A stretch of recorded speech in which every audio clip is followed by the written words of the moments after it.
First of all అందరికీ sorry. నేనేదైతే నిన్న video చేసినో దానివల్ల చాలామంది బాధపడ్డారు, చాలామంది రియాక్ట్ అయ్యారు, చాలామంది సపోర్ట్ చేశారు. సపోర్ట్ చేసిన ప్రతి ఒక్కరికి థ్యాంక్ యూ సో మచ్. నేను చాలా రోజుల నుంచి అన్నీ చూస్తూ ఉన్నా, నేను ఏది ఎప్పుడు పట్టించుకోలేక, కానీ కొంచెం బాధ అనిపించి డిప్రెషన్లోకి వెళ్ళిపోయాను. ఎక్కడ నా ఫ్యామిలీ బాధపడుతారో నాకు చెప్పలేకుండా అని ఆ సిచ్యువేషన్లో అన్నీ ఆలోచించి డిప్రెషన్లోకి వెళ్ళిపోయినా తప్ప నేను ఎవరికి భయపడేదాన్ని కాదు. భయపడితే ఈ స్టేజ్లో నేను ఉండేదాన్ని కాదు. నేను చాలా స్ట్రాంగ్ గర్ల్ని, మీ అందరికీ తెలుసు. ఇంకో విషయం, పెళ్లి గురించి అందరూ అవును నా పెళ్లి వల్ల మీకు ఏమైనా నష్టం ఉందో లేదు కదా, నేను కొత్త లైఫ్ స్టార్ట్ చేయబోతున్నాను. నా కొడుకు నేను చాలా సంతోషంగా ఉండే, ఆ సంతోషంతోనే మీకు ఆన్సర్ నేను చెప్తా. నిన్న చేసిన వీడియోలు కూడా కొంతమంది మంచి తీసుకున్నారు, కొంతమంది చెడు తీసుకున్నారు.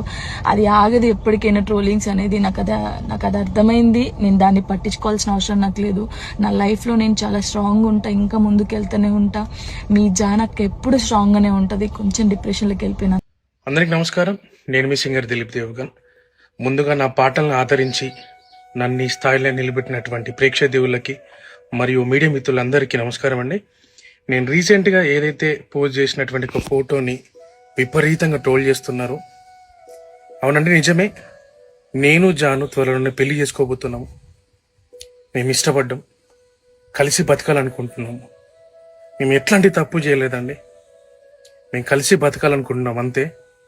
అండ్ మా ఇంట్లో ఒప్పుకున్నారు, వాళ్ళ ఇంట్లో ఒప్పుకున్నారు. మేము చాలా ఇష్టపూర్వంగానే మేము పెళ్లి చేసుకోబోతున్నాము. సో అనేక రకాల ట్రోల్స్, అనేక రకాల మాటలు అంటున్నారు మీడియాలో. అండ్ మేము ఎలాంటి తప్పు చేయలేదు. అండ్ ఇలాంటి విమర్శలు మీరు ఎన్ని చేసినా తట్టుకొని నిలబడడానికి మేము సిద్ధంగా ఉన్నాము. అండ్ మాకెవరైతే సపోర్ట్ చేస్తున్నారో మనస్ఫూర్తిగా థ్యాంక్ యూ సో మచ్.